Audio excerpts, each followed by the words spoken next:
ये है दिल्ली दर्पण।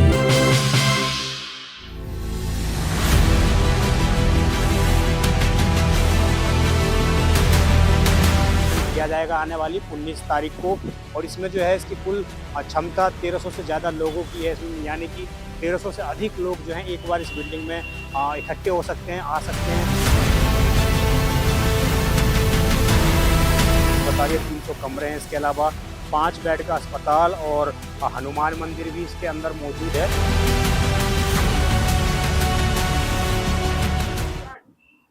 नमस्कार, जय हिंद। आप देख रहे हैं दिल्ली दर्पण टीवी। राष्ट्रीय स्वयंसेवक संघ यानी कि आरएसएस, जो दिल्ली की सत्ता पर और केंद्र की सत्ता पर खासा पकड़ रखते हैं, जिनकी मौजूदगी ये दर्शाती है कि किस प्रकार दिल्ली के अंदर और देश के विभिन्न राज्यों में जब भाजपा की सरकार बनती है तो हर बार आरएसएस की चर्चा जरूर होती है। मैं इस वक्त केसर कुंज में मौजूद हूँ। सीधा झंडेनवाला जो मंदिर है उसके ठीक नजदीक में ये कार्यालय है, और यहाँ पर आप देख सकते हैं तस्वीरों में कि किस प्रकार जो है इस कार्यालय को भव्य तरीके से बनाया गया है।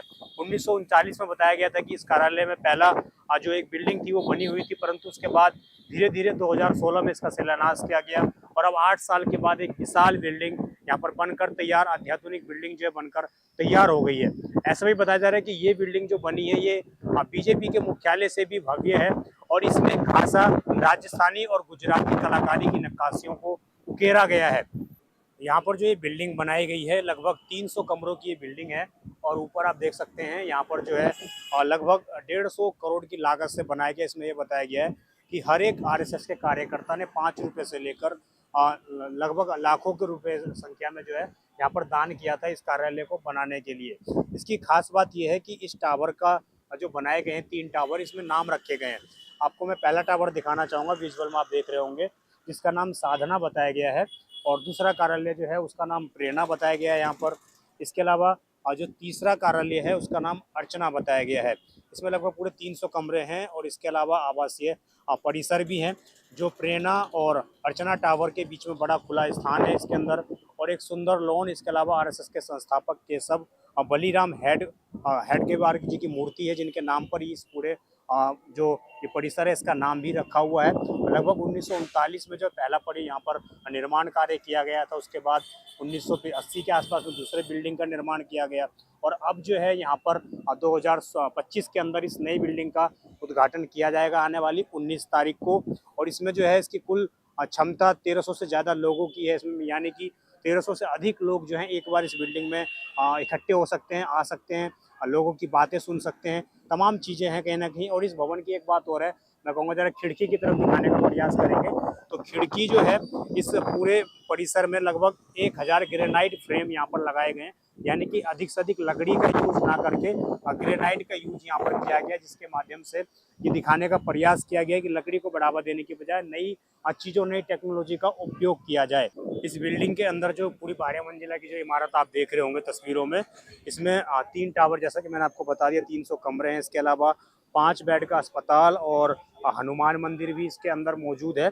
इसके अलावा लगभग 150 करोड़ रुपए की लागत से इसको बनाया गया है, चूँकि तो बड़ा ही महत्वपूर्ण आरएसएस के लिए कहीं ना कहीं टर्निंग पॉइंट ये सब होने वाला है आने वाले समय में। और इसमें एक खास बात और है कि लगभग 75,000 लोगों ने जो है 5 रुपये से लेकर यहाँ पर 5 रुपये से लेकर लगभग लाखों की संख्या में जो लोगों ने इसमें दान किया। तो निश्चित रूप से कहीं ना कहीं दिल्ली इलेक्शन में जिस तरीके से आरएसएस ने महत्वपूर्ण भूमिका निभाई थी बीजेपी की गवर्नमेंट बनाने में कहीं ना कहीं, उसके बाद और जिस तरीके से लगभग 19 से 20 से अधिक राज्यों में जो है वर्तमान में एनडीए और आरएसएस समर्थित सरकार जिस तरीके से कहे जाते हैं, उसके बाद कहीं ना कहीं इस कार्यालय का उद्घाटन होना निश्चित रूप से दिखाता है कि आरएसएस एक टर्निंग पॉइंट लेता हुआ आधुनिक भारत में नजर आ रहा है। और आने वाले विजयदशमी को जो है आरएसएस को 100 साल और पूरे 100 वर्ष हो जाएंगे संगठन को स्थापित हुए। तो निश्चित रूप से 100 वर्ष के अवधि पर इस तरह के कार्यालय आरएसएस को मिलना निश्चित रूप से दिखाता है कि कहीं ना कहीं आरएसएस जो संगठन एक वक्त में भारत के अंदर जिस संगठन पर बैन भी लगाया गया था,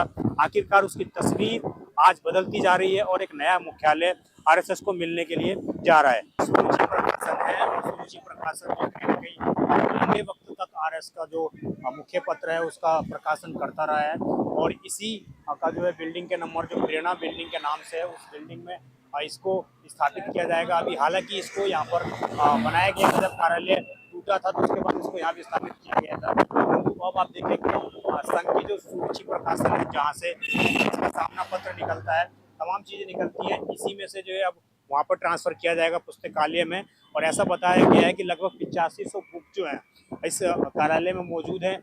जो लाइब्रेरी ये बनेगी, पुस्तकालय जो बनेगा इसमें नया भवन में, उसमें लगभग 8500 से अधिक बुकें हैं। यानी कि निश्चित रूप से पूरे इतिहास को और आरएसएस के इतिहास को दिखाने का भरपूर प्रयास किया गया है। इस बिल्डिंग के जो आर्किटेक्ट हैं अनूप दुबे जी हैं, जो गुजरात के रहने वाले हैं, और उन्होंने जिस तरीके से तमाम बिल्डिंगों का कहीं ना कहीं निर्माण किया था पूर्व में, चाहे वो बीएचपी के कार्यालय हों, इसके अलावा तमाम राष्ट्रीय परिसर हो, उन तमाम चीज़ों का उन्होंने कहीं ना कहीं निर्माण किया। और उसके बाद उनको आरएसएस के मुख्यालय का निर्माण कार्य भी सौंपा गया। तो निश्चित रूप से यहाँ पर कहीं ना कहीं ये पूरा जो बिल्डिंग है भव्य रूप से दिखाई देती है, यहाँ पर नज़र आ रही है। और इसमें खासकर गुजराती और राजस्थानी कलाकारों को बुलाकर, शिल्पकारों को बुलाकर यहाँ पर इस बिल्डिंग का निर्माण करवाया गया है। निश्चित रूप से कहीं ना कहीं आरएसएस का जो एक पॉइंट रहा है, टर्निंग पॉइंट, उसके लिए एक कार्यालय साबित होगा। और उसके अलावा देश के तमाम सरकारों में कहीं ना कहीं जो वर्तमान में केंद्र सरकार है और दिल्ली में जिस तरीके से सरकार बनी, उसके बाद ये रोल बताया गया कि आरएसएस की महत्वपूर्ण भूमिका रही। पिछले स्तर पर उन्होंने मीटिंगें की, उसके बाद उन्होंने कार्यकर्ताओं को और लोगों को जोड़ने का बीजेपी से भी प्रयास किया। तो निश्चित रूप से जो आरएसएस जिस तरह से कार्य करती है वो एक अध्ययन वाला विषय है। और इसमें कहीं ना कहीं अध्ययन कक्ष भी बनाए गए हैं, जहाँ पर लगभग कैंटीन भी यहाँ पर बनी हुई है। लगभग 80 से 100 लोग एक बार में बैठकर खाना खा सकते हैं चेयर पर। इसके अलावा अगर चेयर हटा दिया जाए लगभग 150-200 लोग यहाँ पर बैठकर एक बार में भोजन कर सकते हैं। तो निश्चित रूप से कहीं ना कहीं पूरा टर्निंग पॉइंट ये आरएसएस के लिए होता हुआ जा रहा है। और हमने आपको बिल्डिंग के तमाम पहलू दिखाने का प्रयास किया। आपको हमारी ये खबर कैसे लगी, आप कमेंट अवश्य करिएगा। आप देखते हैं ना दिल्ली दर्पण टीवी, मैं अजय ठाकुर अपने सहयोगी ओम के साथ। धन्यवाद। लेटेस्ट खबरों के लिए सब्सक्राइब करें हमारा YouTube चैनल या फिर लॉग ऑन करें www.delhidarpantv.com। खबरों की कवरेज और विज्ञापनों के लिए संपर्क करें।